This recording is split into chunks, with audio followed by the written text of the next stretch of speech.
Olá, bom dia, boa tarde para quem é de boa tarde, boa noite para quem é de boa noite. Estou eu aqui mais uma vez. Eu acredito que completando esse ciclo que eu fiz, com esse é o terceiro vídeo que eu trato de assuntos relativos à defesa, né, às defesas das crianças. Eu fiz do ponto de vista do Código Civil e agora eu vou. Eu peço desculpas porque deveria ter começado por onde eu agora estou fazendo, mas não vai alterar em nada, porque um é entrelaçado no outro. O conhecimento vai ser o mesmo. Tá? Só peço desculpas que eu esqueci de fazer essa sequência lógica, né? Como eu quero que vocês, em primeiro lugar, né, agradeço a a grande, vamos dizer assim, procura, né, que as pessoas estão ouvindo, estão conhecendo o meu material que eu estou disponibilizando através de vídeo. Né, eu peço que vocês comentem, né, façam seus comentários, porque é nos seus comentários que eu vou adquirir a certeza, eu vou ter a certeza se vocês estão gostando, e também há uma reciprocidade. Vocês comentam e eu vou, né, vendo se realmente eu estou certo, tá certo? Vocês se inscrevam no canal, compartilhe com um amigo, com uma amiga, porque o meu intuito é fazer com que esse canal cresça. Eu estou com muitos poucos inscritos ainda, eu quero chegar logo a 1000, né? Minha meta é mil inscritos. Por enquanto eu estou com 28, falta muito ainda. Mas tem muita gente que está com preguiça de tocar, de quando ouvir meu vídeo, dá um like e diga que gostou, porque quanto mais você disser que gostou ou que não gostou, mais o YouTube vai tomando conhecimento e vai mostrando para outras pessoas. Se você visualiza o meu vídeo, vê o meu vídeo, mas não dá o like, o que acontece? O YouTube não vai, acha que você não despertou o interesse de ninguém e não divulga.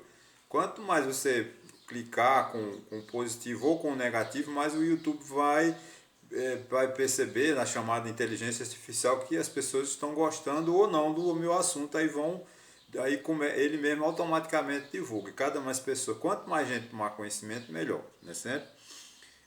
Vocês, no final desse vídeo, eu vou deixar o meu contato. Qualquer coisa que vocês precisarem, é só entrar através do SAP, através do e-mail, que eu vou atendendo à medida da necessidade. E aquilo, quando eu não souber responder, eu digo, olha, eu vou pesquisar e depois lhe dou a resposta. Tá? Eu não vou ficar assustado, não. Vocês podem.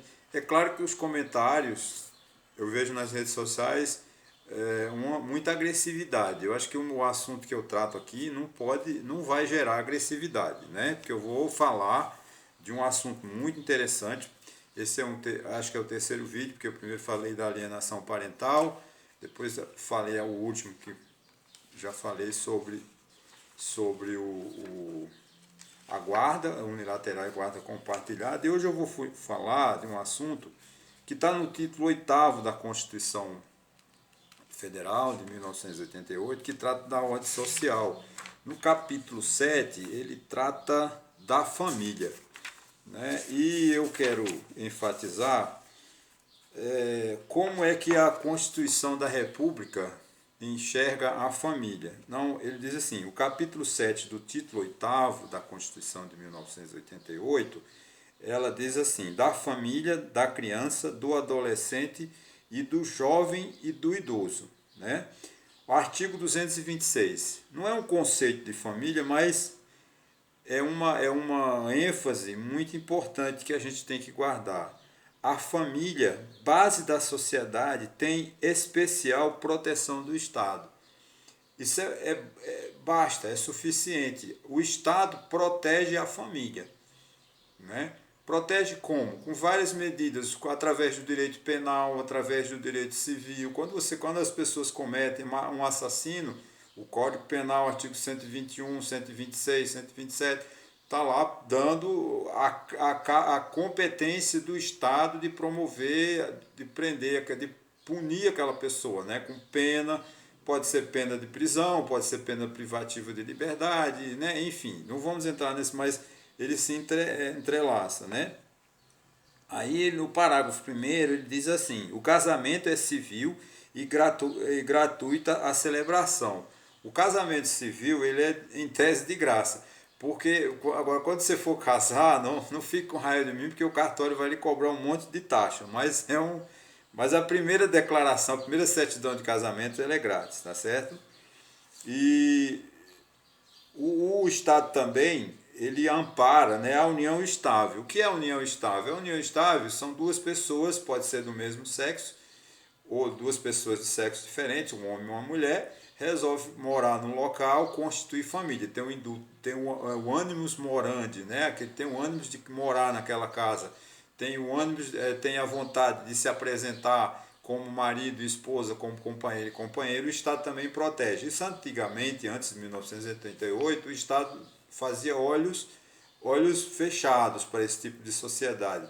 Mas sempre existiu, né? Sempre existiu pessoas que chamavam, ainda se chamam, né? Principalmente no mundo evangélico, eles tratam muito a palavra amancebado, né? Amancébia, e que é uma palavra, desculpa, os evangélicos é uma palavra muito assim, muito grosseira, muito punitiva, muito porque eu não vou entrar em religião, não vou discutir religião não, mas a família é que as religiões, né, adotaram, sacralizaram o casamento. E parece que a pessoa que não é casada, ela fica no inferno. Não é bem assim, porque Deus deixou o ser humano. Deus é todo ser humano, seja ele bom, mau, cruel ou desumano, ele é filho de Deus, né? Quem cabe julgar se uma pessoa está certa, se uma pessoa está errada, quando se trata de religião, de filosofia, de cultura religiosa, só tem um, que é Deus.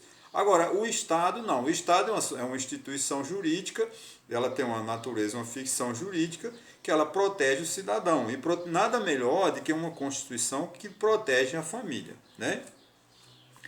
E outra coisa que ele diz interessante, o casamento religioso ele tem o mesmo efeito do casamento civil se for dentro de um determinado prazo, que eu não vou falar de trâmites de casamento porque isso é outro assunto.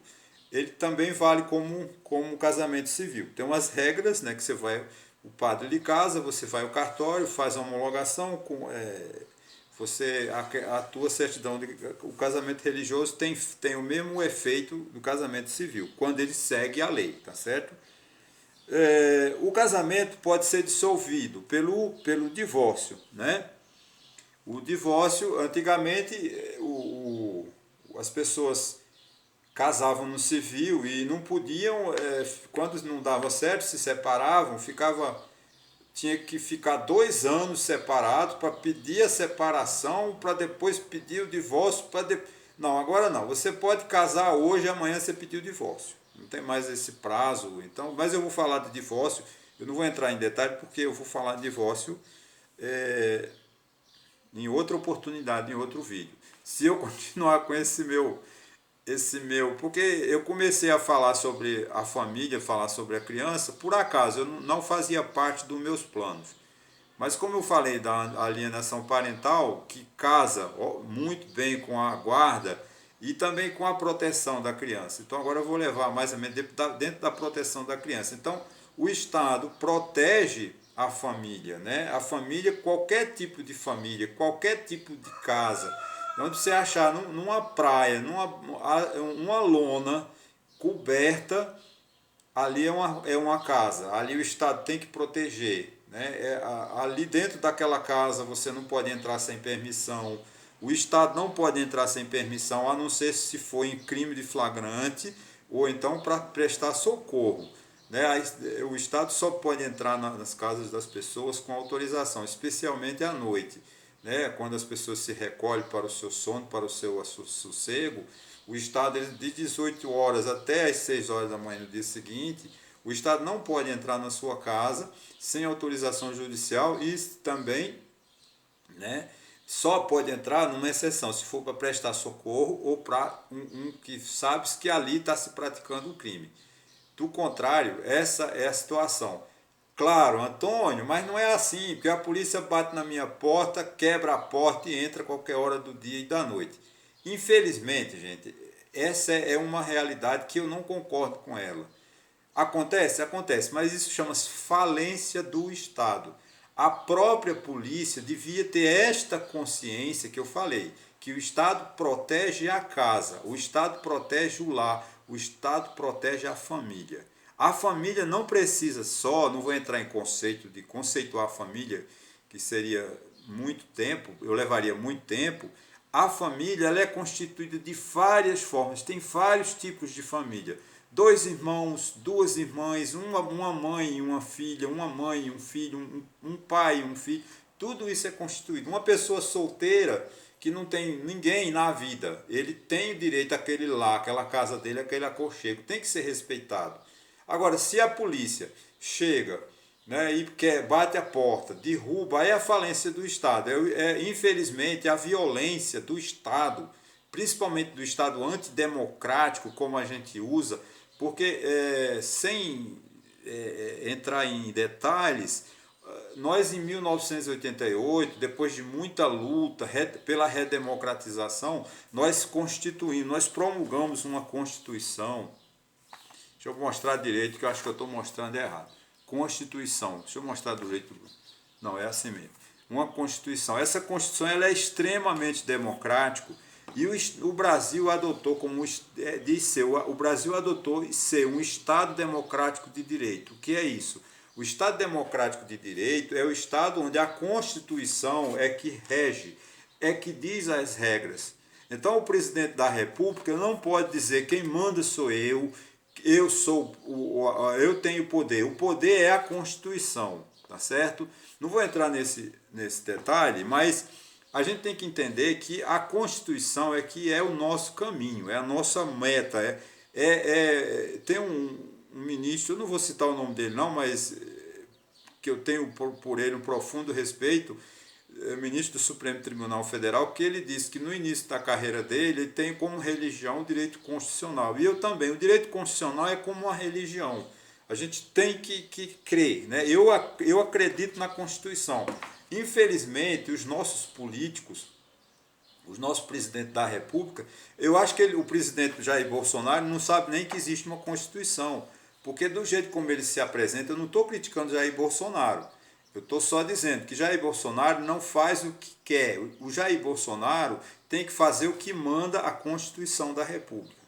O delegado de polícia não é a vontade do delegado de polícia, é o que manda a Constituição, o que manda o Código Penal, o que manda o Código de Processo Penal. Tá certo? Assim como um juiz ele não pode usar de violência, de truculência, ele tem que se dirigir ao réu, ao autor com educação, porque aquele cidadão ele merece respeito. Quando nós vamos ao fórum fazer uma audiência de conciliação, de separação, de guarda no lateral, o juiz tem que tratar com educação, porque ali as pessoas estão fragilizadas. Quando as pessoas se separam, as pessoas rompem o vínculo familiar, elas ficam, por mais que desprezível que seja, vamos dizer assim, ela tem um sentimento, porque todos nós temos um sentimento de afeto, sentimento de amor, e quando esse se rompe, vem uma fragilidade. Então a gente tem que ter essa compreensão do Estado, o Estado tem essa compreensão e protege a família, tá bom? Então o que ele diz? A proteção da família, ele vem aqui do artigo 227 da Constituição, que ele diz assim, é dever da família, da sociedade e do Estado. O Estado é o Brasil, né, gente? Assegurar à criança, ao adolescente e ao jovem, com absoluta prioridade, o direito à vida, à saúde, à alimentação, à educação, ao lazer, à profissionalização, à cultura, à dignidade, ao respeito, à liberdade e à convivência familiar e comunitária, além de colocá-la a salvo de toda forma de negligência, discriminação, exploração, violência, crueldade e opressão. Então veja como tem verbos, né, e adjetivos e substantivos nesse artigo. A criança tem direito, é obrigação da família, é dever da família, do Estado e da sociedade, assegurar a criança, ao adolescente e ao jovem com absoluta prioridade, ou seja, é a primeira prioridade que o Estado tem que ter, né? Garantir à criança o direito à vida.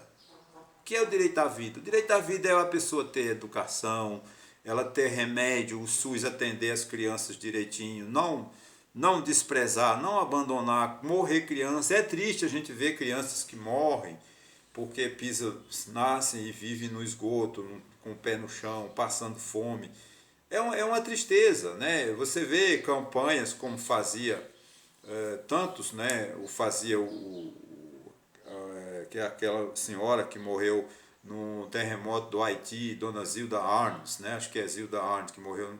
Ela ajudando aquelas crianças pobres do Haiti. Se a gente fala de pobreza, no Haiti é 10 vezes mais, né? Na África é 10 vezes mais. O Brasil tem uma pobreza muito grande.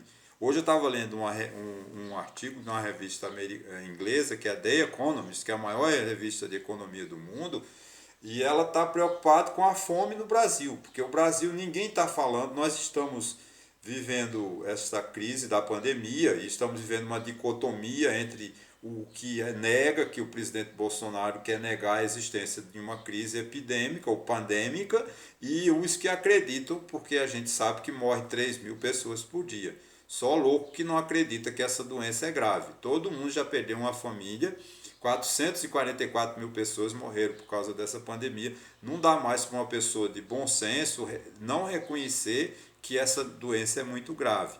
Então,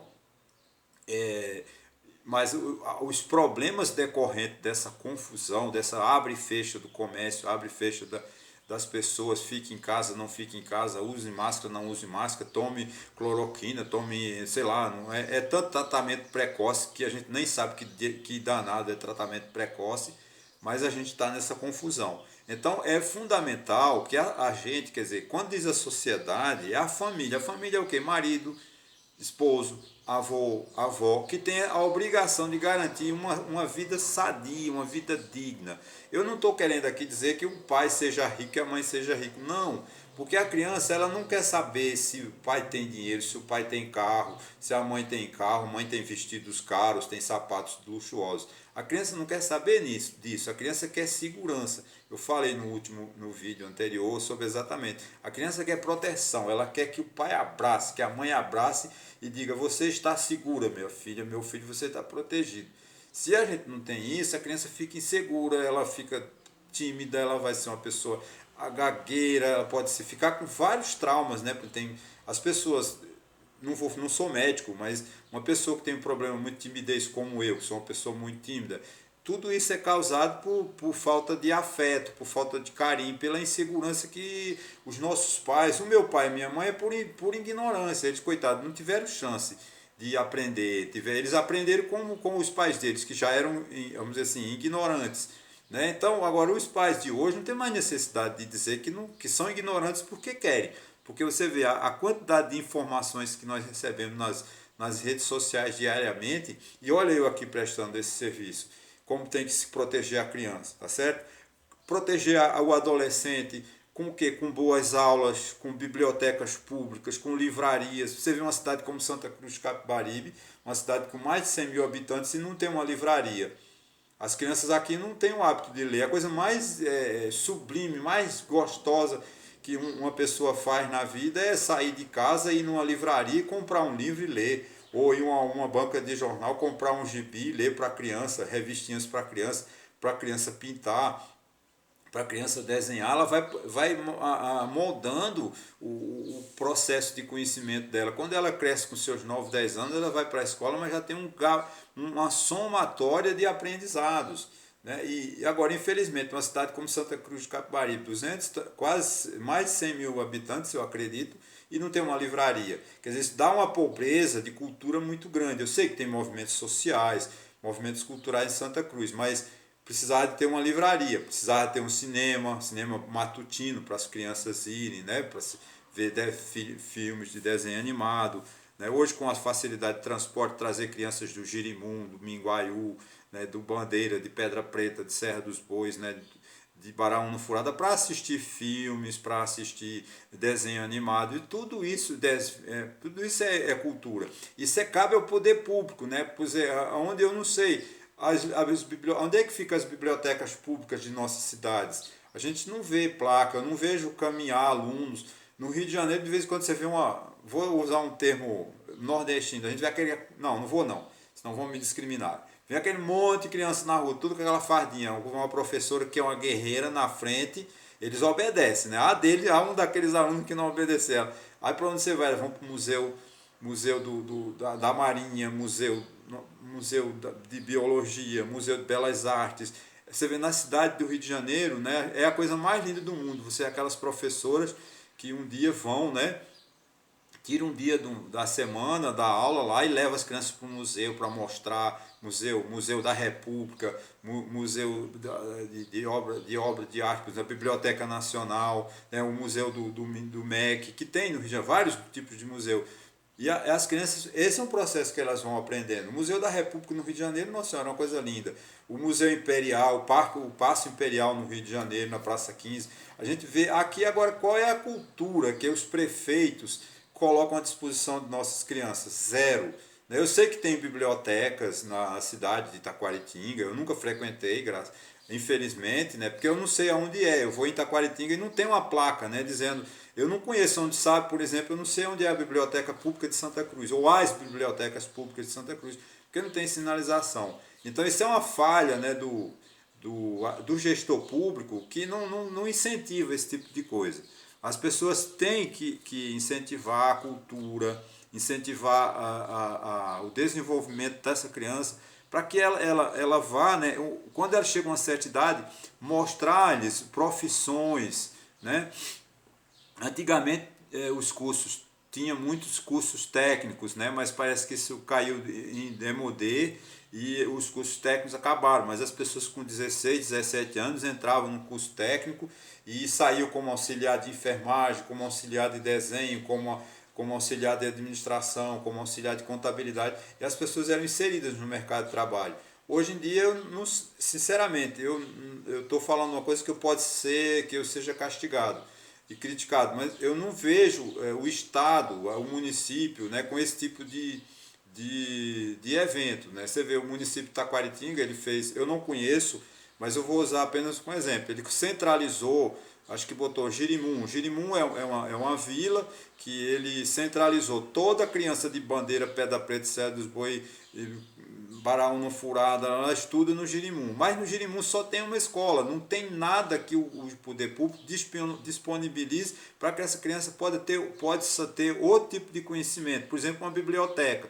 Se uma criança no Girimum, de Bandeira, de Pedra Preta, quer ler um livro, tem que fazer um pedido para que a cidade de Itaquaritinga, que fica a 25 quilômetros, mande no dia ou 3 dias depois esse livro. Então, quando esse livro vem chegar, se ela pedir, a criança já se desinteressou. Então, devia ter em cada escola, já que tem uma centralização, gente, eu não estou criticando, estou dando até como sugestão, um local como Girimum, Gravatá, Mateus Vieira, Pão de Açúcar, que tivesse uma biblioteca pública com bastantes livros, para que as crianças fossem à biblioteca e com orientação dos professores, para que eles pudessem ler, comentar, fazer seminários, enfim, isso é fundamental, isso é o poder público. E a família tem que ter essa obrigação também de educar. Qual é a maior decepção de uma criança que está na escola? Quando chega em casa, ela vai mostrar o caderno, vai mostrar o desenho, e o pai diz, eu não quero saber disso. Por que não quero saber disso? Gente, pelo amor de Deus, né? Ah, mas eu tenho vergonha porque eu não sei ler. Não, inventa. Conte uma história, mesmo que você não sabe ler, mas conte uma historinha da sua. Você cria uma história, conte essa história para ela. Ouça o que ela disse sobre o que viu, o que aprendeu na escola. Diga que o trabalho dela está bonito. Peça para ela fazer, se vem alguma tarefa, para ela fazer a tarefa, ajude, mesmo que você não saiba, não tenha vergonha não, só vá falando para ela, olha, minha filha, eu não sei, mas vou estar aqui do teu lado, vou fazer, teu trabalho está bonito, tua letra está bonita. Claro que se você estiver muito feio, você diz, olha, você melhora. Quando a criança chegar em casa e contar uma coisa que fez, mesmo que você ache que fez errado, não brigue com ela no momento. Deixa ela contar, ela conta, o prazer da criança é contar o que fez, contar o que viu, né? Aquela emoção. Se você vai logo na tapa, vai logo no esporro, vai logo ou na chinelada, essa criança se desmoraliza, essa criança se desmotiva, ela não vai mais ter aquele prazer de contar como foi o dia da aula, o conselho da tia, como a professora falou, o professor. Então é fundamental, depois que você vê que ela cometeu algum erro, no mesmo diálogo você chega para ela e diz, olha minha filha, você meu filho, você fez isso errado, isso aqui está errado, tal, e acerte. Tá, gente? Então é fundamental que a criança, ela só precisa de calma, ela só precisa de tranquilidade, tá certo? Então, é esse ciclo, quer dizer, quando tem essa polêmica, não, porque eu não posso bater. Gente, não, porque bater não ficou para ninguém. Surra, maltrato, não é para ninguém. Não é para adulto, não é para animal, não é para criança. Se os nossos pais nos batiam, nos torturavam, passou, mas você tem que cuidar. Não é batendo na sua criança, não é queimando língua, como antigamente se fazia. A criança fazia um palavrão, pegava uma colher de pimenta malagueta e botava na boca da criança, ou queimava a colher no fogo e aí queimava a língua. Isso não faz a criança ser melhor. Ela não vai ser um adulto, por isso, bom não. Se ela faz alguma coisa errada, gente, pelo amor de Deus, num diálogo, ensine o certo e dê um abraço bem forte, com bem amor, muito carinho, que ela vai ser muito mais, ela vai se educar, ela não vai mais fazer o erro, porque sabe que você não gostou da atitude dela e que mas você deu amor. Porque o que constrói é o amor, não é violência. Se violência resolvesse, o Brasil era um paraíso. Eu sempre falo, o Código Penal tem mais de talvez umas 110 alterações. De 1943 até hoje, o Código Penal foi alterado 108, eu contei até 107, mas já deve ter umas 4 ou 5 alterações depois que eu parei de contar. Sempre para aumentar o crime. A pena. O crime não, aumentar a pena e enquadrar novos crimes, incluir novos crimes. Nossa violência diminuiu? Então, gente, a resposta da violência é o amor. Já dizia um poeta chamado Poeta Gentileza, que deixou uma obra escrita nas paredes, nos muros da cidade do Rio de Janeiro. Ele dizia, gentileza gera gentileza. Violência só gera violência. Agora, empatia, simpatia gera o quê? Simpatia. Abraço gera abraço. E quem tem raiva não abraça. O abraço de uma pessoa que tem raiva de você não é um abraço gostoso. Abraço gostoso é do teu filho, da tua filha, quando ela te abraça. Então você converse com ela, dialogue com a criança, para que ela, quando chegue da escola, porque se você olhar para o dever dela, olhar para o caderno dela e elogiar, ela amanhã vai com outra sonho, vai, puxa, mamãe gostou, papai gostou. Agora, chega em casa, o pai não quer saber, a mãe não quer saber, a criança vai ser uma criança motivada? Não. Então, o que falta é o despertar, as crianças precisam de ler. Aqui no região eu não vejo nas casas, ninguém vê uma casa com livros. Tem, graças a Deus, a Bíblia. Mas a Bíblia é o livro sagrado, sim, mas não é só a Bíblia que as pessoas precisam de ler. As pessoas precisam de ler outras coisas. Eu até me lembro, tem vários vídeos aí, vereadores, que não sabem porque comemora-se o dia 7 de setembro. Você pergunta certos vereadores, se você perguntar para ele não sabe porque se comemora o feriado de 15 de novembro. Mas é por falta de vergonha, porque ele devia estudar. Um vereador, ele ganha 7.000, 6.800 reais por mês, ele tinha que parar, pelo menos tirar 2 horas do dia para aprender português, para falar certo. Porque nós pegamos, os exemplos, nós pegamos vereadores, de Taquaritinga, de Santa Cruz, e vamos ouvir o discurso dele, eles falam errado o tempo todo, porque eles não são pobres, não foram para a escola, mas, gente, dá para aprender. O cara fica 4 anos vereador, dava para ele parar um dia, tem professor, pega um assessor professor e diga, doutor, professora, corrija o meu discurso. Mas não, eles continuam lá, gente, fomos, nós vai. Isso aí a criança tem que falar que a gente foi, nós iremos. A criança aprende assim, nós vai, ou a gente vai, ou, olha eu falando errado também, nós vamos. Agora, o vereador fala, a gente vamos e nós vai, ele inverte. Agora, a culpa é do vereador que não tem vergonha na cara, preguiça, chega em casa, vai dormir e não tem coragem de comprar um livro que custa 200, 300 reais, uma boa gramática, uma gramática como a de Celso Cunha, por exemplo, recomendo, é uma gramática maravilhosa. Você tira dúvida de português. Agora, a criança precisa de apoio, tá certo? Então, o que eu falei, vou encerrar, infelizmente, né? Porque eu queria falar mais uma hora. O que eu quero dizer é o seguinte, eu falei da alienação parental, que é importante esse tema, né, que vocês vão ver no vídeo. Eu falei também da guarda, com unilateral e compartilhada, e agora estou falando de uma maneira geral do que é a família, né? Aqui a gente tem que compreender, né? O Estado protege a família. De que maneira? O Estado tem, através da Constituição, através dos códigos, Código Penal, do Código Civil, do Código da Criança e do Adolescente, da Lei Maria da Penha, todos são instrumentos que o Estado usa para defender a criança, o adolescente e a família. Tá? Depois eu falo da união estável, depois eu falo do casamento, tá certo? Mas esse ciclo que eu falei da criança veio assim na minha cabeça. Eu não tinha a menor pretensão de tratar desse assunto, mas se veio assim, veio assim, tipo assim, eu preciso de falar sobre alienação parental, eu preciso falar sobre e eu falei, então eu estou falando, eu acho que é uma coisa muito importante e eu recomendo, mais uma vez insisto, trate sua criança, seu filho com carinho, e se ele tirar uma nota baixa, não se revolte, porque quando a criança tira uma nota muito baixa na escola, ela está com um problema. Tente descobrir o problema. Não é batendo, não é instigando, perguntando, fazendo inquirimento, como faz um delegado. Converse. Vá na escola, converse com a diretora, ou converse com uma amiga sua, as crianças da sala ao lado, ou a criança da sala, tente descobrir. Porque a criança, quando ela tira nota baixa, é porque ela está amedrontada. Ou em casa mesmo. Veja como está a sua relação, se você briga com seu marido, se briga com sua esposa. Se isso afeta muito o crescimento intelectual dessa criança. Então, quando você quiser brigar com sua mulher, com seu marido, feche a porta e vão lá, vocês conversem, mas não briguem na frente das crianças. Porque as crianças são sensíveis, elas não querem vocês, porque a segurança dela é o pai e a mãe. Se ela vê que a segurança dela está indo para o beleléu, porque estão se agredindo, ela vai ficar triste. Aí o rendimento dela na escola vai cair, porque ela vai ficar decepcionada, ela vai ficar frustrada, preocupada.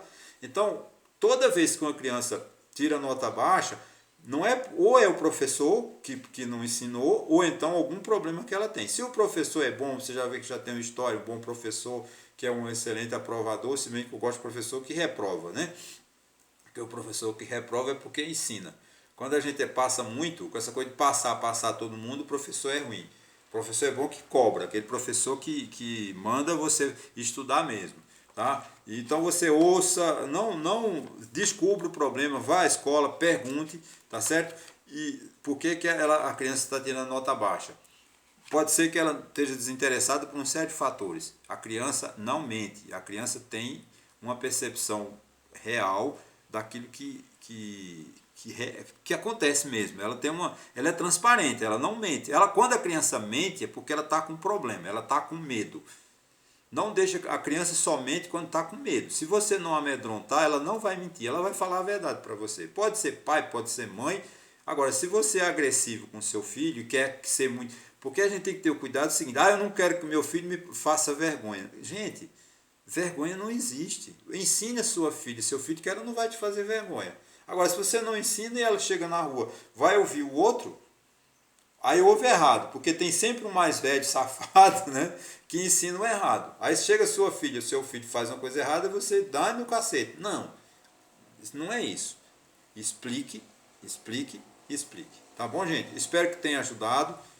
E mais uma vez, muito obrigado. Vocês, por favor, se inscrevam no canal, dê o seu like, faça seus comentários, diga se não gostou, se gostou, ou até sugira com alguma sugestão do tema, tá? Que eu posso falar dentro de direito, vários ramos do direito, mas posso falar de política, tudo que eu falei aqui de criança, isso é muito voltado para a área de psicanálise ou psicologia, né? Mas eu não sou psicólogo. Mas isso é a vivência dos livros jurídicos que a gente lê, a gente sabe essa preocupação da criança, a gente sabe como a criança reage, tá entendendo? Então eu estou passando, isso é um intuito de abrir os olhos para ver se a gente acaba com essa violência, a gente cria uma criança sadia, uma criança com com boa perspectiva de ser um adulto honesto, um adulto tranquilo. Tá bom, gente? Muito obrigado mais uma vez.